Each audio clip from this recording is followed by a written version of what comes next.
पूरे को तो हम कह नहीं सकते, स्पेशली स्पेशली उत्तर भारत जो वर्तमान में उत्तर भारत का क्षेत्र है, क्योंकि पहले से ही दक्षिण भारत, बंगाल, ये सब अलग अलग स्टेट्स के प्रांत थे, तो एक भारत तो हम कह नहीं सकते इसको। भारत तो इसको जो है अंग्रेजों ने ही बढ़ाया है, ठीक है ना। उन्होंने धीरे धीरे कब्जा कर लिया, फिर बाद में सरदार वल्लभ भाई पटेल ने रियासतों को मिला के से दिया।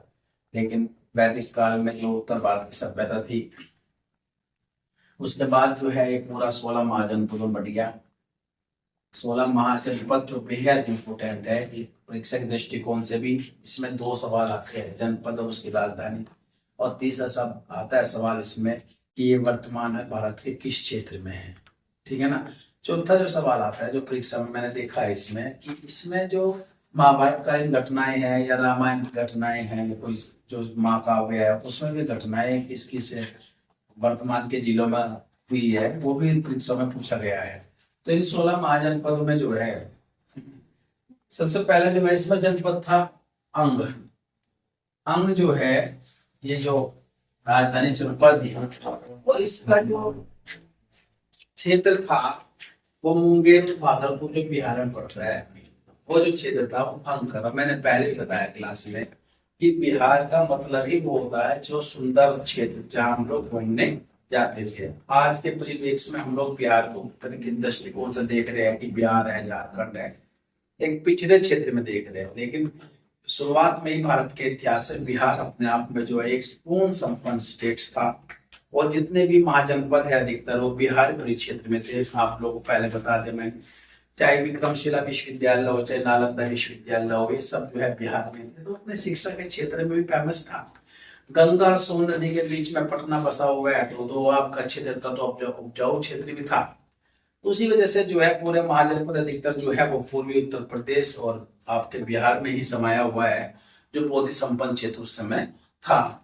अंग का वर्णन हम लोग जो है कभी कभी महाभारत में देखते हैं, तो महाभारत में देखिए पता रहना चाहिए लॉजिकल कुछ चीजें क्या होती है कि उसकी हम लोग तथ्य को जाने की उसका उत्तर सही सटीक क्या होगा या नहीं होगा, वो तो हम लोग जब पुस्तकों का अध्ययन करते हैं, कोई सीरीज निकालता है उसका पता चल जाता है। लेकिन हाँ पता रहना चाहिए अंग का वर्णन जो है महाभारत में भी आता है, जिस समय की कर्ण जो है वो उसको दुर्योधन अंग का राजा बना देता है, उसे अंगराज कहला देता है ना। तो अंग मतलब बिहार, और बिहार में मुंगेर और भागलपुर जो जिला है वो अंग का क्षेत्र माना जाता था, जिसकी राजधानी थी चंपा। दूसरा था मगध। देखिए मगध के बारे में जो है राजधानी पाटलिपुत्र, वर्तमान में पटना। इन 16 महाजनपदों में जो सबसे शक्तिशाली महाजनपद था वो मगध था। आगे जाकर हम लोग इस मगध के विषय में ही आगे इतिहास शुरू करेंगे, और इस मगध में ही जो शुरुआत हुई थी हर्यक वंश, हर्यक वंश के बाद फिर जो है नाग, नाग के बाद फिर नंद, नंद के बाद फिर मौर्य, मौर्य के बाद फिर शुंग, शुंग के बाद फिर कन्नव। ये जो वंश है ये सारे के सारे वंश जो है ये मगध से रिलेटेड। समझ में आ गया? इस मगध पर जो है इन्होंने समय समय पर राज किया है। तो चाहे मौर्य के अंतर्गत आपके अशोक जैसे महान साम्राज्य, जो अशोक जैसे महान सम्राट था वो आया हो, चंद्रगुप्त मौर्य आया हो, ये सब किससे रिलेटेड थे? मगध से, है ना।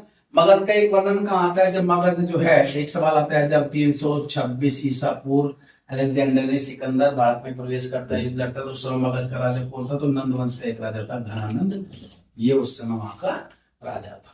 तो मगध अपने आप में सबसे शक्तिशाली राज्य उस समय था। ये सवाल आता है कि 16 महाजनपद में सबसे शक्तिशाली राज्य कौन सा था? वो मगध माना जाता था, शक्ति का केंद्र मगध माना जाता था, ठीक है ना। मगध जो है शक्ति का केंद्र था, राजधानी पाटलिपुत्र। काशी तीसरे नंबर पर, काशी, काशी की राजधानी थी वाराणसी, आज भी जो बनारस का क्षेत्र, जो भगवान शंकर का मंदिर भी है वहां पे, भगवान, और नरेंद्र मोदी का जो देश के प्रधानमंत्री है उनका संसदीय क्षेत्र भी है वाराणसी, ठीक है ना। तो ये काशी, और इसको जो है जो बिंबिसार था हर्यक वंश का राजा, उसने जो है इसको दहेज में मिला है काशी उसको, ठीक है ना। काशी इसको दहेज में भी मिला है। तो काशी की अपनी एक परंपरा है, 80 घाट के लिए वर्तमान में जाना जाता है। एक सवाल आता है कि 80 घाट कहाँ है? तो वे काशी के अंदर है, ठीक है ना। तो काशी जो है अपना आप में इसकी राजधानी वाराणसी थी। तीसरा अगला है वत्स। वत्स की राजधानी कौशाम्बी, इलाहाबाद के आसपास का क्षेत्र। इलाहाबाद जो वर्तमान में प्रयागराज कहा जाता है, तो प्रयागराज के आसपास का क्षेत्र जो था वो वत्स में था। वज्जी, वज्जी एक संघ था, ठीक है ना, 8 छोटे छोटे देशों का एक संघ था वज्जी। और जब अजात शत्रु इस पर कब्जा करना चाहता था वज्जी पर, तो वज्जी जो है वो कब्जे में नहीं आता अजात शत्रु के लिए, ठीक है ना। तो यहाँ महात्मा बुद्ध ने जो है अजात शत्रु को शिक्षा दी थी कि आप वज्जी पर कैसे कंट्रोल करोगे। तो अजात शत्रु का एक मंत्री था वत्स्यकार, वत्स्यकार एक उसका मंत्री था। ये गुप्तचर के रूप में वज्जी में गया और इन वज्जी के जो 8 राजा होते उनके बीच में आपस में क्या करा, द्वंद पैदा कर दिया, और तब जाके कब्जा अजात शत्रु ने वज्जी पर किया था, नहीं तो वज्जी संघ टूटने वाला नहीं था। इसमें राजधानी क्या क्या थी इसकी, वैशाली, विधेय और मिथिला। लेकिन विधेय, मिथिला की अगर हम रामायण की बात करें तो ये राजा जनक का क्षेत्र था, समझ में आ गया। इसलिए सीता को मिथिला कुमारी भी कहा जाता है, विदेही भी कहा जाता है। तो विदेही या मिथिला कुमारी सीता को क्यों कहा जाता है कि वो जनक सुधा थी, जनक की लड़की थी, और जनक का क्षेत्र ये विदेह और मिथिला है, तो ये जनक का क्षेत्र माना जाता था। कौशल, ये भगवान राम से रिलेटेड है। कौशल की राजधानी श्रावस्ती थी। श्रावस्ती के लिए ज्यादा भी एक सवाल आता है, महात्मा बुद्ध ने सबसे पहला उपदेश कहाँ दिया था, सारनाथ में दिया, तो सबसे ज्यादा उपदेश कहाँ दिया, श्रावस्ती में दिए थे। इस तरह भी ये सवाल याद करना जरूरी है। कौशल की राजधानी श्रावस्ती थी। क्षेत्र था फैजाबाद, गोंडा और बहराइच। जो फैजाबाद है ये ही अयोध्या का जो क्षेत्र है जहाँ राम मंदिर बना हुआ है, वो अयोध्या, वो फैजाबाद के अंदर ही है। जिला क्या है उसका, फैजाबाद है। उसमें जो एक स्थान पड़ता है अयोध्या, और अयोध्या भगवान राम का जन्म स्थल है। तो इसलिए कौशल जो है, इसलिए भी पूछा जाता है कि भगवान राम का जो जन्म स्थल किस महाजनपद में हुआ था, तो कौशल महाजनपद में हुआ था। और भगवान राम के एक माँ थी कौशल्या, वो कौशल प्रदेश की भी थी, इसलिए उसका नाम कौशल्या रखा गया था। तो कौशल प्रदेश की राजधानी श्रावस्ती थी, और ये जो फैजाबाद, गोंडा, ये सब क्षेत्र जो है कौशल के अंतर्गत ही आता है। अवंती का बहुत वर्णन है। उज्जैन, महिष्मती, बाहुबली की पिक्चर देखिए, उसमें महिष्मती है, तो महिष्मती वही मालवा का क्षेत्र था, उज्जैन का क्षेत्र था। महाकालेश्वर के लिए उज्जैन भी जाना जाता है। भगवान शंकर का महाकालेश्वर का मंदिर उज्जैन में है, जहाँ पर किसकी होली खेली जाती है, चिता की जो भस्म है उसकी प्रतिदिन उसकी पूजा महाकालेश्वर की जाती है। और अवंती की राजधानी में इसका क्षेत्र कौन सा पड़ता है, इसका मालवा का क्षेत्र पड़ता है, जो मध्य प्रदेश के अंदर है, ठीक है। इसके बाद है इसमें मल। मल की राजधानी कुशावती, क्षेत्र है इसका कुशीनगर, बस्ती, गोरखपुर, देवरिया। ये क्यों प्रसिद्ध है, एक सवाल आता है। भगवान जो महात्मा बुद्ध था उसने अपनी मृत्यु का कुशीनगर में हुई थी, उसकी मृत्यु है ना। और मल उस समय राजा किस प्रांत में पड़ता था, वो मल में, कौन से महाजनपद पड़ता था, मल महाजनपद में जो है महात्मा बुद्ध जो है अंतिम समय उसने वहां पर बिताया था अपने जीवन का।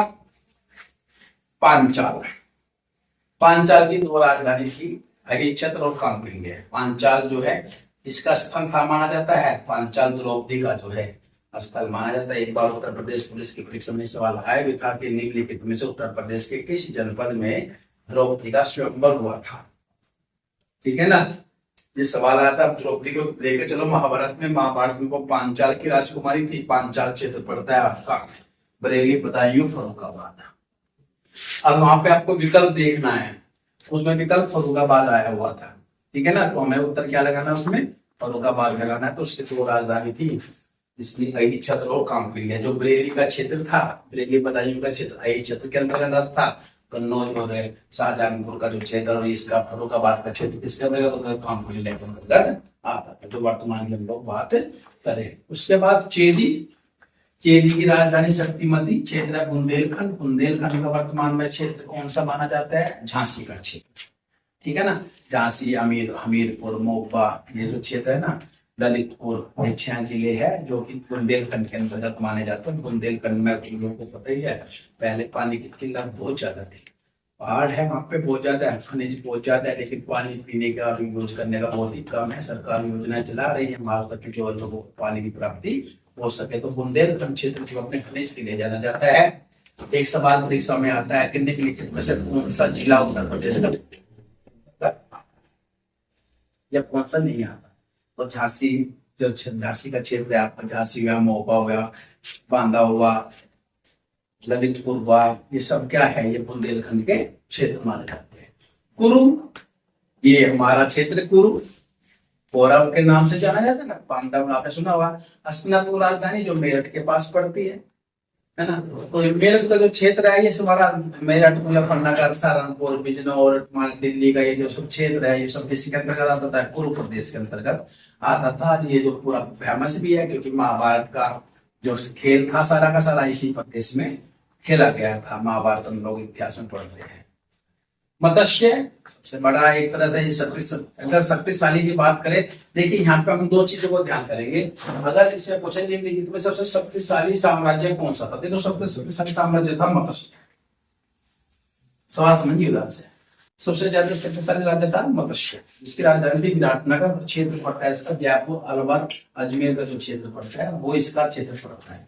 लेकिन सबसे ज्यादा शक्तिपूर्ण प्रशासनिक रूप से, शासक के रूप से सबसे ज्यादा जो इंपोर्टेंट क्षेत्र था वो मगध था। समझ में? सबसे जो इंपोर्टेंट था वो कौन सा था? मगध। मगध ही सत्ता का केंद्र रहा है। महाजनपदों में मगध जो है सत्ता का केंद्र रहा है। ये अपने आप में जो है इंडिविजुअल एक ताकतवर प्रदेश रहा है मत्स्य, जिसकी राजधानी विराटनगर थी, जो कि जयपुर, अलवर और अजमेर का क्षेत्र माना जाता है। पांडवों ने जो अपने 1 साल का अज्ञातवास बिताया था वो विराटनगर में बिताया था। समझ में आया? जब पांडवों को जो है 12 साल का वनवास और 1 साल का अज्ञातवास मिला था, तो 1 साल का अज्ञातवास उन्होंने कहाँ बिताया था? विराटनगर में बिताया था। यानी जयपुर के क्षेत्र में, अलवर के क्षेत्र में बिताया था उन्होंने अपने 1 साल। सूरसेन, मथुरा, जितना भी ब्रज क्षेत्र है ये आपका, मथुरा का जितना भी क्षेत्र है, मथुरा हुआ, आगरा हुआ, ये जो अलीगढ़ हुआ, ये सब जो क्षेत्र जो है ये किसके अंतर्गत आता था? ये सूरसेन के अंतर्गत आता था। एक सवाल आता है दक्षिण भारत का कौन सा एक महाजनपद था? तो दक्षिण भारत का एकमात्र जनपद था असम, इसकी राजधानी पोखरण। और ये जो दो है कंबोज, कंबोज की राजधानी हाटा है। जितना भी जम्मू कश्मीर का क्षेत्र है, राजौरी, हजारा की हम लोग युद्ध देख रहे हैं तो उसमें Rajouri sectors, Poonch sectors, Lucknow sectors, ये सब किसके अंतर्गत आते हैं? ये कंबोज के अंतर्गत आते थे। और गांधार, गांधार की राजधानी तक्षशिला, और तक्षशिला पड़ता है पंजाब, पाकिस्तान और अफगानिस्तान का क्षेत्र था वो गांधार के अंतर्गत ही पड़ता था। ये 16 महाजनपद है। इन 16 महाजनपद में बौद्ध ग्रंथ अंगुत्तर निकाय में इनका वर्णन है। एक सवाल बहुत इंपोर्टेंट है, किस बौद्ध ग्रंथ में 16 महाजनपदों का वर्णन है?